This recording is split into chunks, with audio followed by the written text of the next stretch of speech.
Shalom Bapak Ibu yang dikasihi Tuhan Yesus Kristus, bersama saya dengan Dr. Hanas BTH kembali dalam program Rem Ministry dengan topik utama kita Soteriology and Spiritual Life. Pada saat ini secara khusus kita akan membahas sesi yang ke-8, yaitu pembenaran, justification Allah bersifat permanen. Bapak Ibu yang dikasihi Tuhan Yesus Kristus, saya akan memulai dengan definisi konsep pembenaran. Konsep pembenaran adalah posisi dibenarkan di hadapan Allah. Ini azas legalitas dalam kerajaan Allah. Setiap orang yang telah menerima Yesus Kristus secara pribadi, secara legal dalam kerajaan Allah dinyatakan benar tanpa dosa. Pembenaran merupakan anugerah Allah semata, sebab pembenaran merupakan tindakan Allah menerima umatnya yang sudah dibenarkannya.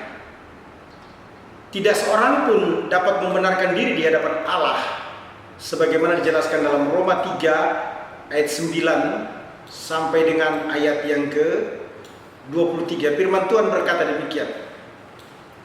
Jadi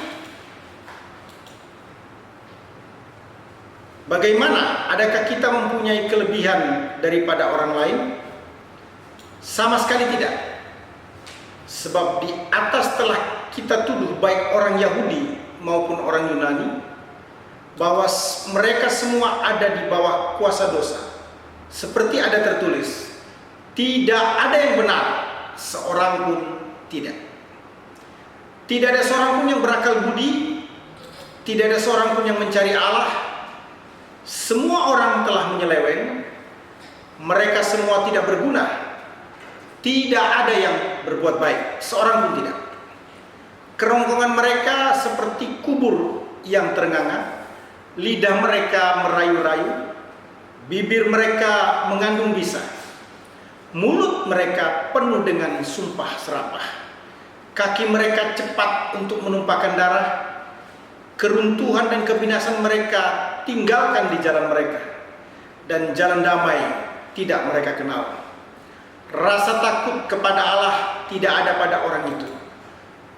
Tetapi kita tahu bahwa segala sesuatu yang tercantum dalam kitab Taurat ditujukan kepada mereka yang hidup di bawah hukum Taurat, supaya tersumbat setiap mulut dan seluruhnya jatuh ke bawah hukum Allah. Sebab tidak seorang pun yang dapat dibenarkan di hadapan Allah oleh karena melakukan hukum Taurat, karena justru oleh hukum Taurat orang mengenal dosa. Tetapi sekarang tanpa hukum Taurat kebenaran Allah telah dinyatakan, seperti yang disaksikan dalam kitab Taurat dan kitab para nabi, yaitu kebenaran Allah karena iman dalam Yesus Kristus bagi semua orang yang percaya. Sebab tidak ada perbedaan, karena semua orang telah berbuat dosa dan telah kehilangan kemuliaan Allah. Bapak Ibu yang dikasihi Tuhan Yesus Kristus, konsep pembenaran merupakan salah satu tema yang penting dalam sejarah kekristenan. Konsep pembenaran merujuk cara Allah menyelamatkan umatnya dengan kasih dan keadilan, agar umatnya dapat dinyatakan benar di hadapannya. Martin Luther adalah salah satu tokoh yang menggumuli doktrin pembenaran, sehingga pada akhirnya doktrin ini menjadi salah satu topik utama yang diperjuangkan dalam reformasi. Doktrin pembenaran merupakan pengajaran yang sangat penting dalam iman Kristen, utamanya sejak reformasi Martin Luther dan pasca reformasi, yang bertujuan untuk membawa gereja kepada ajaran yang benar. Akan tetapi terdapat pandangan-pandangan yang berbeda mengenai doktrin ini, sehingga menimbulkan diskusi yang panjang. Diskusi ini merujuk kepada pertanyaan-pertanyaan yang mengarah kepada permasalahan secara logis dan ontologis dalam doktrin pembenaran, antara lain, bagaimanakah mungkin seseorang dapat dinyatakan benar di hadapan Allah? Apakah pembenaran berkaitan dengan perbuatan atau jasa manusia? Apakah dampak dari pembenaran Allah bagi manusia? Apakah kebenaran Kristus dapat membenarkan semua manusia? Pembenaran merupakan kejadian seketika ketika seseorang menerima Yesus Kristus secara pribadi. Pembenaran ini didasarkan sepenuhnya hanya pada pengorbanan Kristus di kayu salib.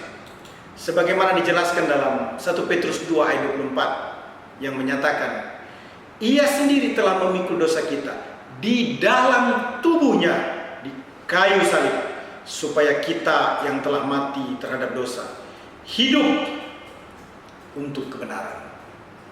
Oleh bilur-bilurnya kamu telah sembuh. Pembenaran itu hanya dapat diterima dengan iman, sebagaimana dijelaskan dalam Efesus 2 ayat 8 dan ayat 9.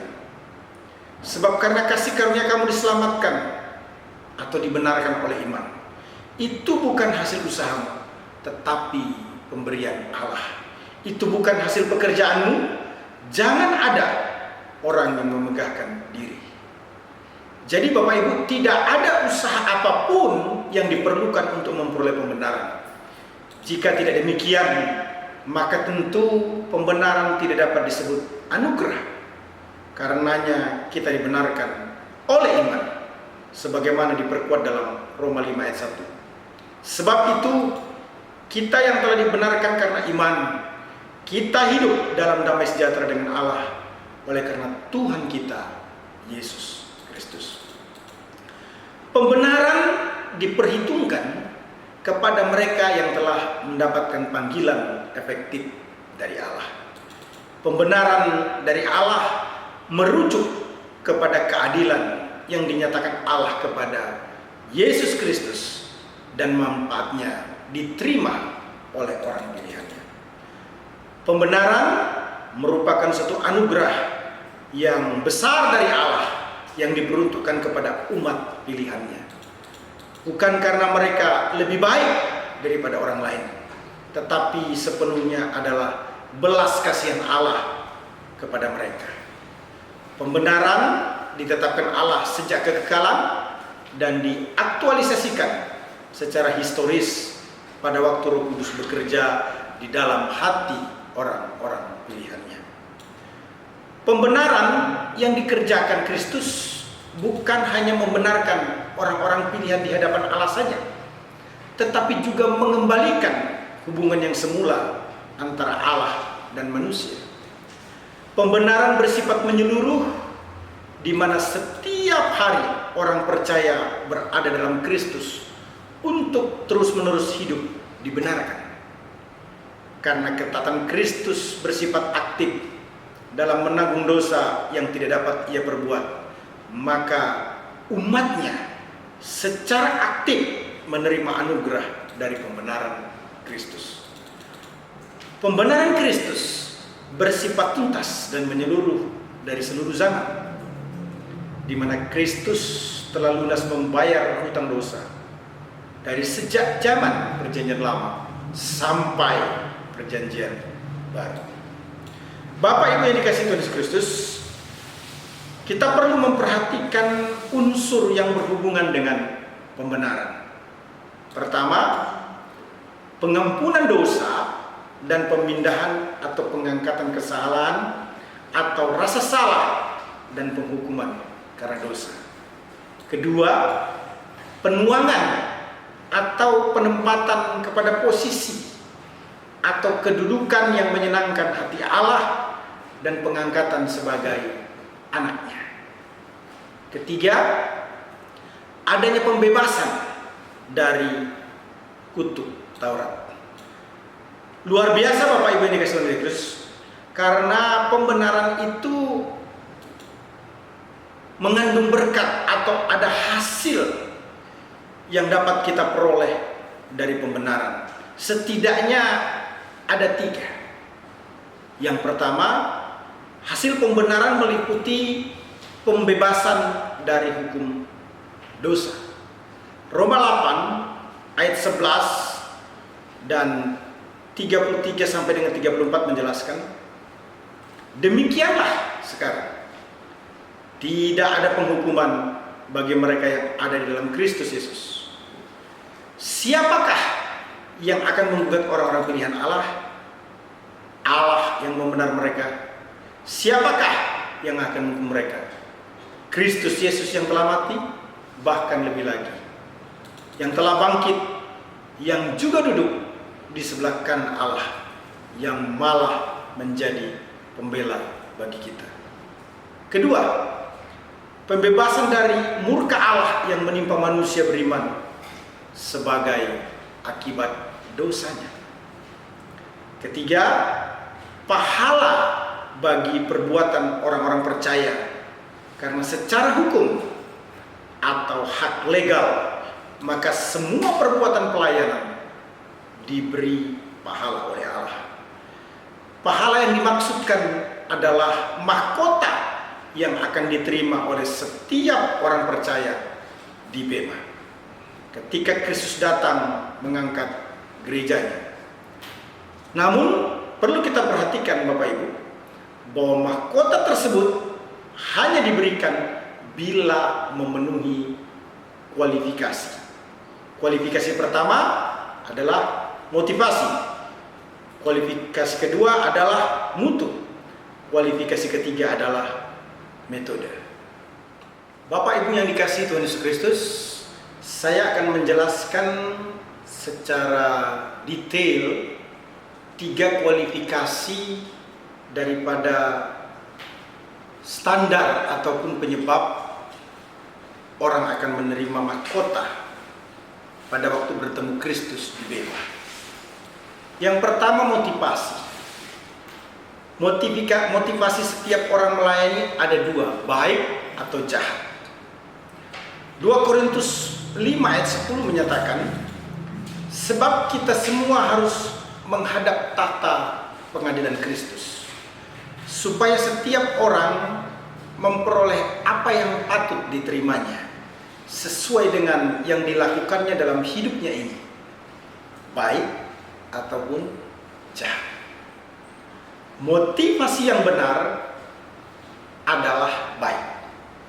Artinya motivasi melayani hanya karena mengasihi Allah. Kedua, mutu. Mutu tahan uji atau terbakar. 1 Korintus 3 ayat 12 berkata, entahkah orang membangun di atas dasar ini dengan emas, perak, batu permata, kayu, rumput kering atau jerami. Ayat 13, sekali kelak pekerjaan masing-masing orang akan nampak, karena hari Tuhan akan menyatakannya. Sebab ia akan nampak dengan api, dan bagaimana pekerjaan masing-masing orang akan diuji oleh api itu. Ayat 14 sampai 15, jika pekerjaan yang dibangun seseorang tahan uji, ia akan mendapat upah. Jika pekerjaannya terbakar, ia akan menderita kerugian. Tetapi ia sendiri akan diselamatkan, tetapi seperti dari dalam api. Mutu yang benar adalah tahan uji. Artinya melayani hanya karena kehendak Allah. Yang ketiga adalah metode. Berlari dengan tujuan atau tanpa tujuan. Petinju yang sembarang meninju, memukul, atau mengenai sasaran. 1 Korintus 9 ayat 25 sampai dengan ayat 27 berkata demikian. Tiap-tiap orang turut mengambil bagian dalam pertandingan, menguasai dirinya dalam segala hal. Mereka berbuat demikian untuk memperoleh suatu mahkota yang fana, tetapi kita untuk memperoleh suatu mahkota yang abadi. Sebab itu aku tidak berlari tanpa tujuan, dan aku bukan petinju yang sembarang saja memukul, tetapi aku melatih tubuhku dan menguasainya seluruhnya. supaya sesudah memberitakan Injil kepada orang lain, jangan aku sendiri ditolak. Metode yang benar adalah menguasai diri. Artinya melayani hanya karena mengandalkan Allah. Menguasai diri untuk berlari, fokus pada tujuan, dan bertinju, fokus pada sasaran. Bapak Ibu yang dikasihi Tuhan Yesus Kristus, bila kita memenuhi kualifikasi dalam pelayanan, di mana motivasi pelayanan kita adalah benar, mutu pelayanan kita tahan uji, kemudian metode pelayanan kita benar, maka setiap orang percaya layak untuk mendapatkan mahkota. Itu sebabnya saya akan menyampaikan dalam kesempatan ini ada 5 jenis mahkota yang akan diberikan Kristus kepada umatnya di Bema. Pertama, mahkota keabadian. Mahkota ini diberikan bagi mereka yang menaklukkan atau mengalahkan keinginan daging atau manusia lama.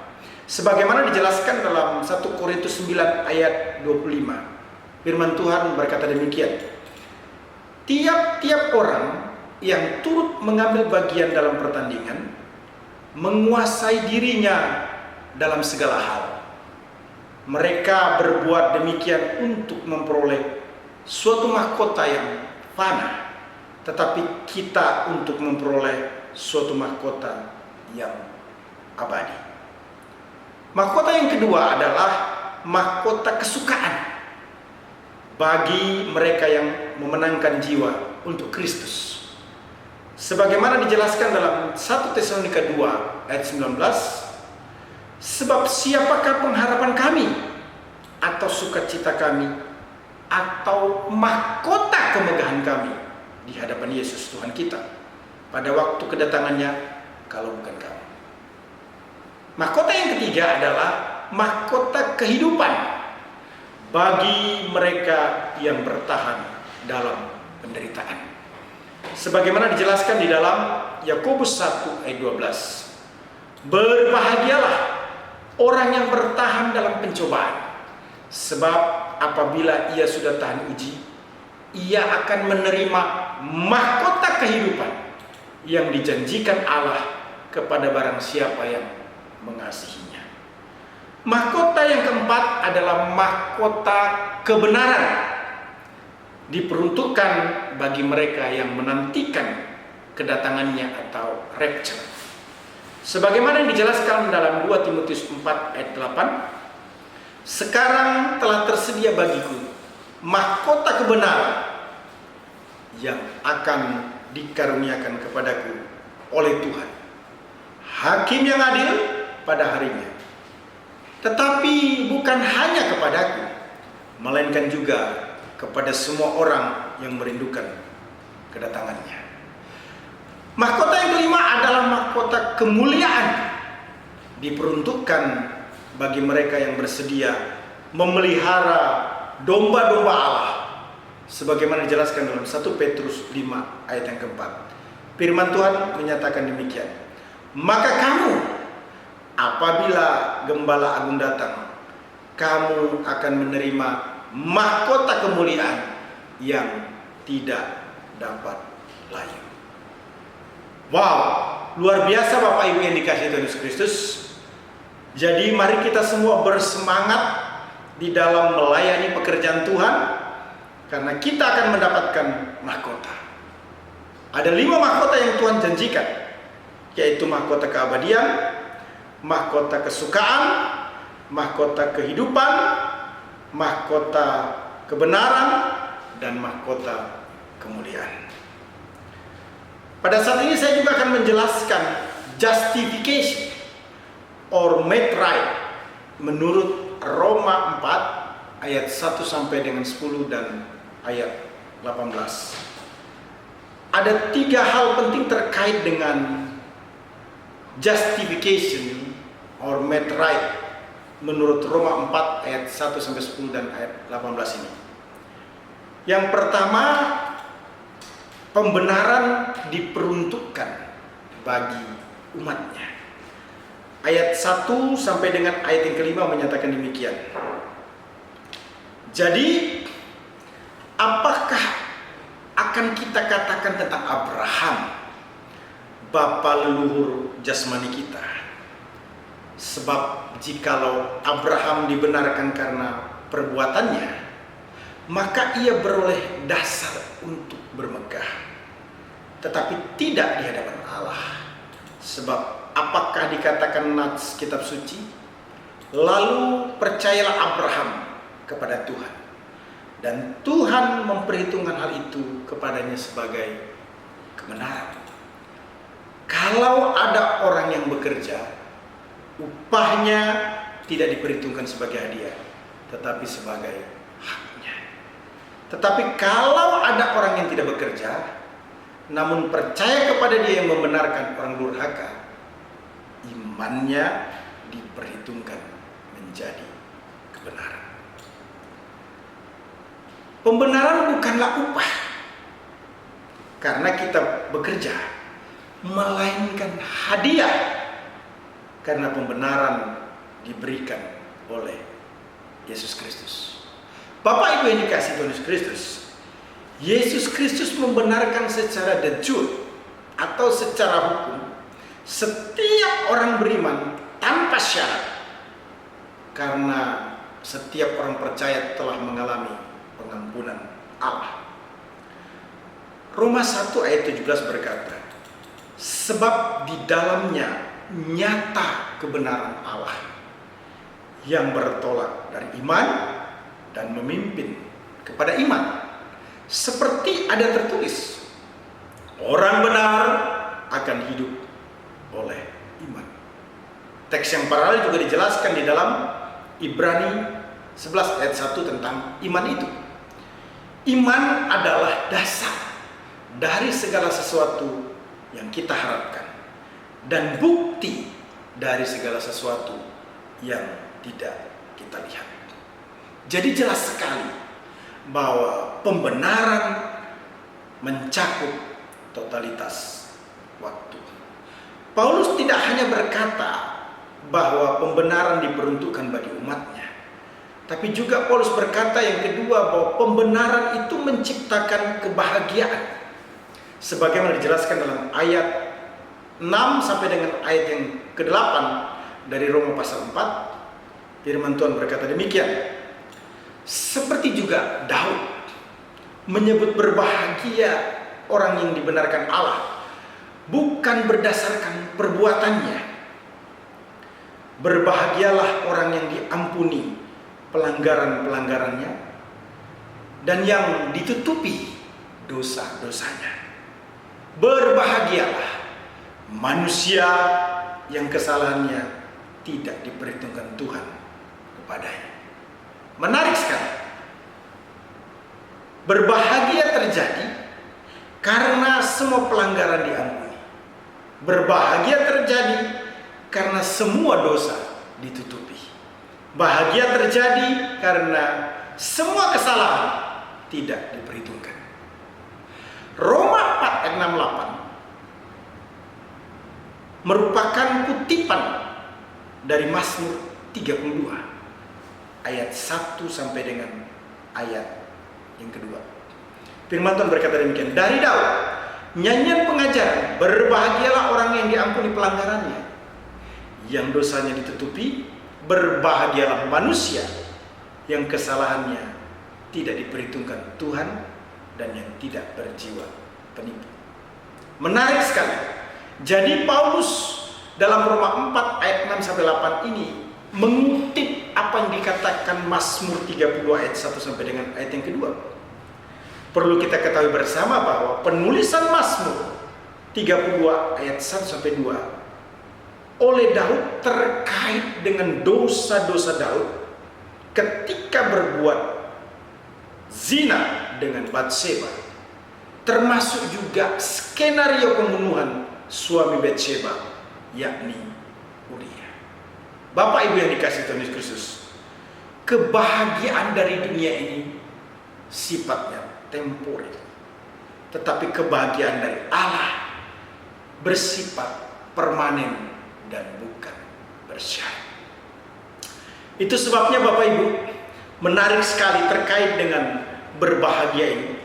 Mazmur 1 ayat 1 sampai dengan ayat yang ketiga menjelaskan, berbahagialah orang yang tidak berjalan menurut nasihat orang fasik, yang tidak berdiri di jalan orang berdosa, dan yang tidak duduk dalam kumpulan pencemooh.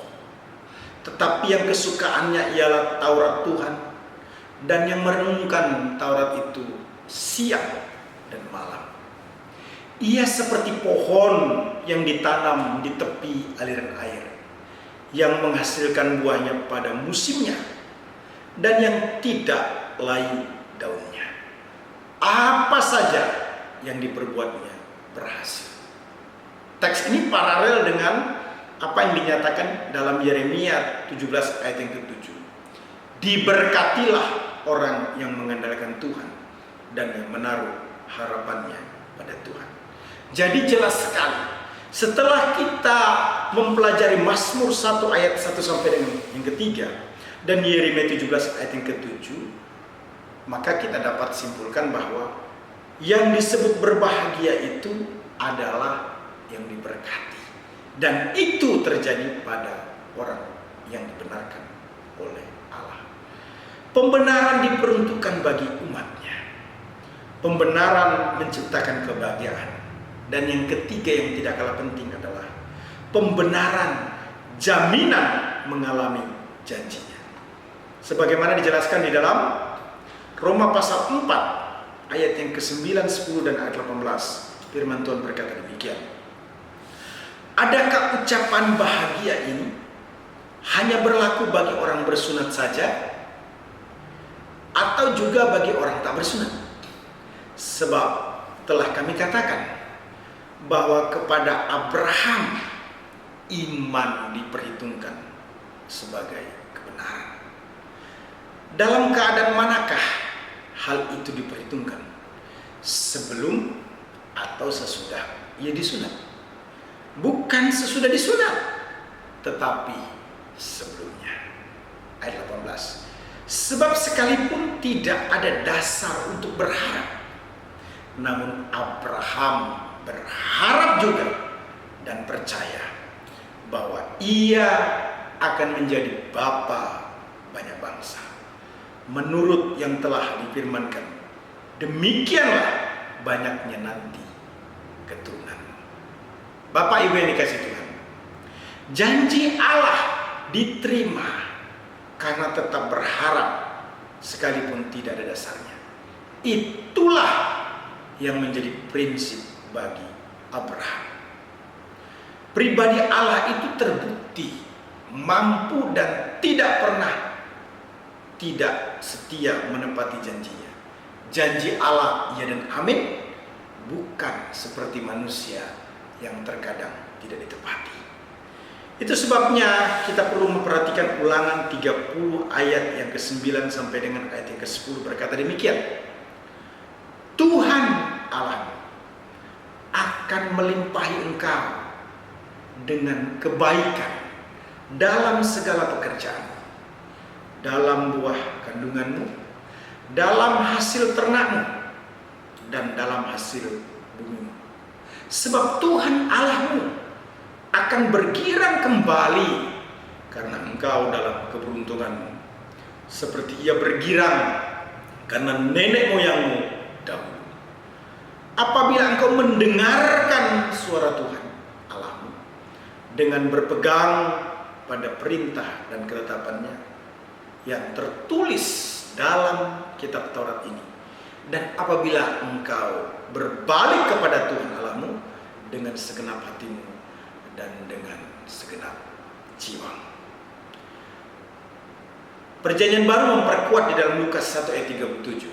Sebab bagi Allah tidak ada yang mustahil. Bapak Ibu yang dikasihi Tuhan Yesus Kristus, menarik sekali justification or made right menurut Roma 4 ayat 1 sampai dengan 10 dan ayat 18 menjelaskan 3 hal. Pertama, pembenaran diperuntukkan bagi umatnya. Pembenaran menciptakan kebahagiaan. Pembenaran jaminan mengalami janjinya. Ya. Bapak Ibu yang dikasihi Tuhan Yesus Kristus, saat ini saya akan menjelaskan keunggulan tujuan pembenaran Allah sebagaimana dijelaskan dalam Roma 8 ayat 30. Dalam Alkitab New American Standard Bible dikatakan, and whom he predestinate, thus he also called, and whom he called, thus he also justified, and whom he justified, thus he also glorified. Dan mereka yang ditentukannya dari semula, mereka itu juga dipanggilnya. Dan mereka yang dipanggilnya, mereka itu juga dibenarkannya. Dan mereka yang dibenarkannya, mereka itu juga dimuliakannya. Istilah Yunani untuk pembenaran menggunakan kata edikaiosem, merupakan verb indikatif aorist aktif orang ketiga tunggal dari akar kata dikaio. Secara leksikal artinya justify, vindicate, treat as just. Secara gramatikal dapat diartikan ia atau Allah telah dulu pernah secara aktif membenarkan. Terkait dengan keunggulan tujuan pembenaran Allah ini, ada 3 hal penting yang perlu diperhatikan. Yang pertama, pembenaran terjadi bertujuan untuk membuktikan kedaulatannya atau kedaulatan Allah. Istilah ditentukan atau ditentukannya dalam bahasa Yunani proorisen, merupakan verb indikatif aorist aktif orang ketiga tunggal dari akar kata proorizo. Secara leksikal artinya dedicate upon beforehand atau predestined. Terdapat juga dalam Kisah Rasul 4 ayat 28 yang menyatakan untuk melaksanakan segala sesuatu yang telah engkau tentukan dari semula oleh kuasa dan kehendaknya. Roma 8 ayat 29 menjelaskan, sebab semua orang yang dipilihnya dari semula, mereka juga ditentukannya dari semula untuk menjadi serupa dengan gambaran anaknya, supaya ia, anaknya itu, menjadi yang sulung di antara banyak saudara. Hal yang sama juga dijelaskan di dalam 1 Korintus 2 ayat 7. Tetapi yang kami beritakan ialah hikmat Allah yang tersembunyi dan rahasia yang sebelum dunia dijadikan telah disediakan atau ditentukan Allah bagi kemuliaannya. Paulus selanjutnya menyatakan dalam Efesus 1 ayat 5 dan juga ayat 11 demikian. Dalam kasih ia telah menentukan kita dari semula oleh Yesus Kristus untuk menjadi anak-anaknya sesuai dengan kerelaan kehendaknya. Aku katakan di dalam Kristus, karena di dalam Dialah kami mendapat bagian yang dijanjikan.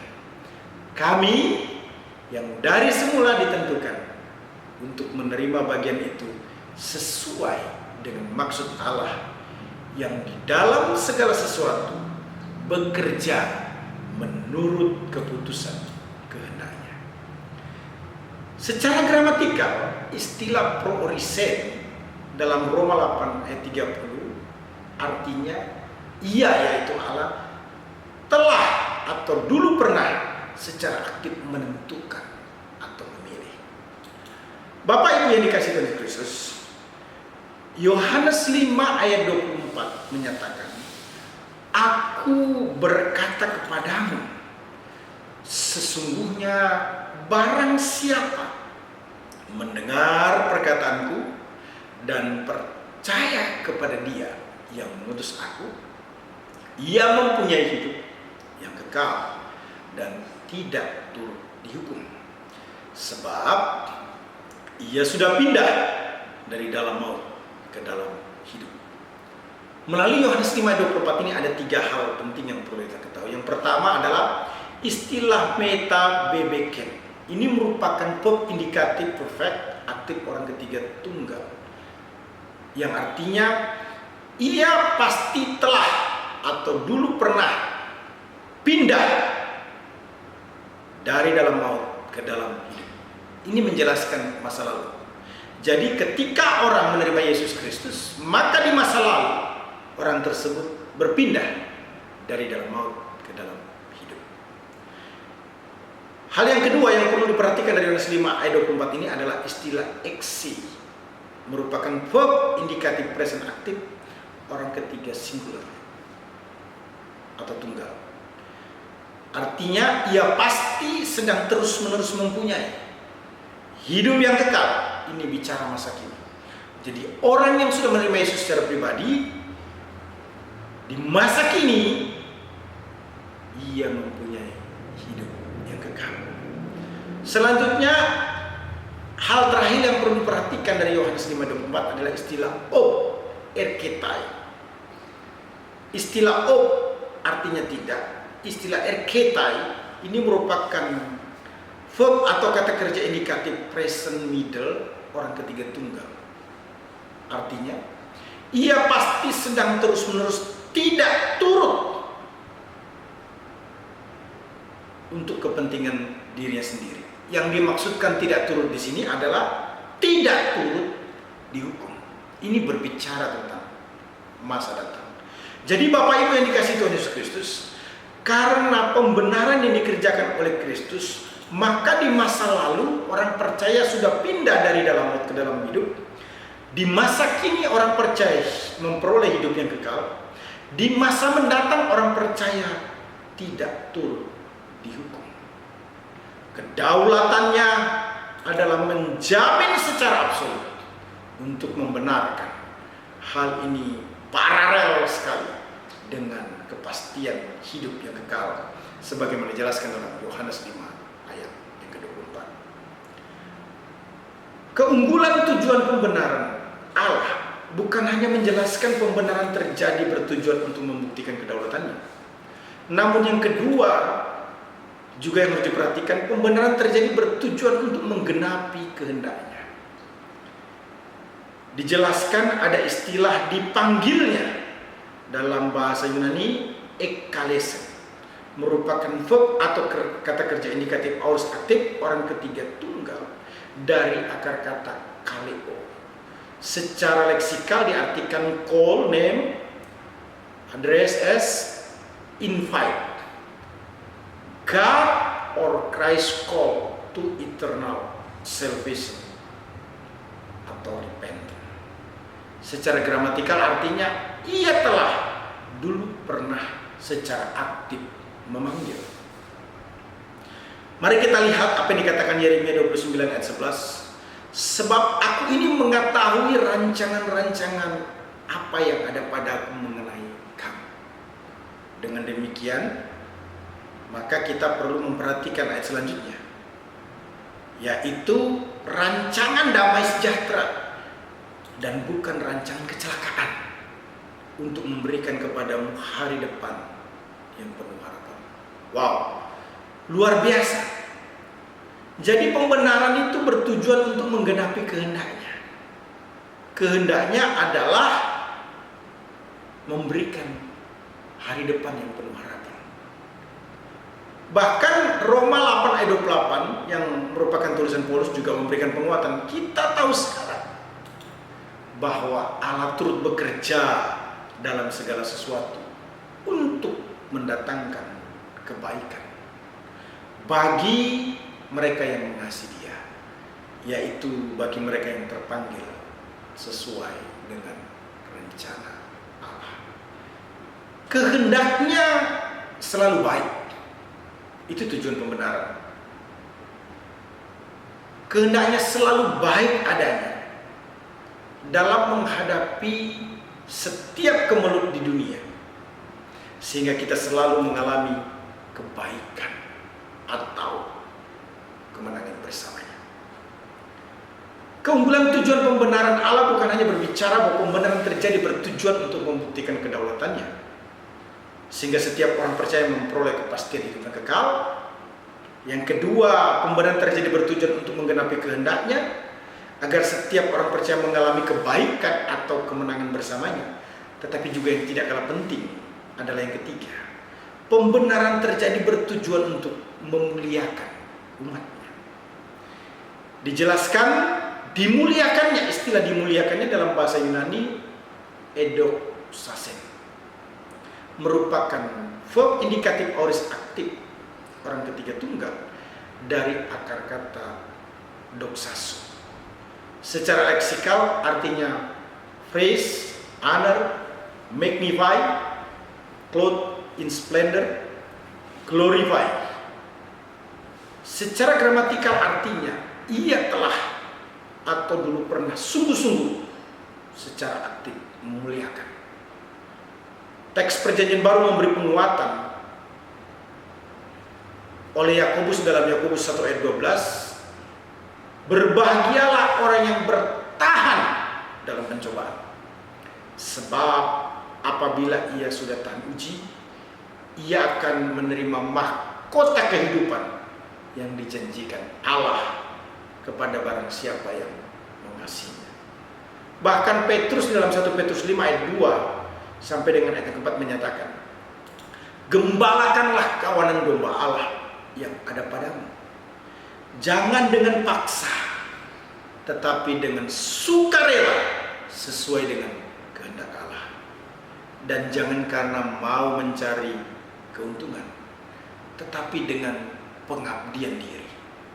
Janganlah kamu berbuat seolah-olah kamu mau memerintah atas mereka yang dipercayakan kepadamu, tetapi hendaklah kamu menjadi teladan bagi kawanan domba itu.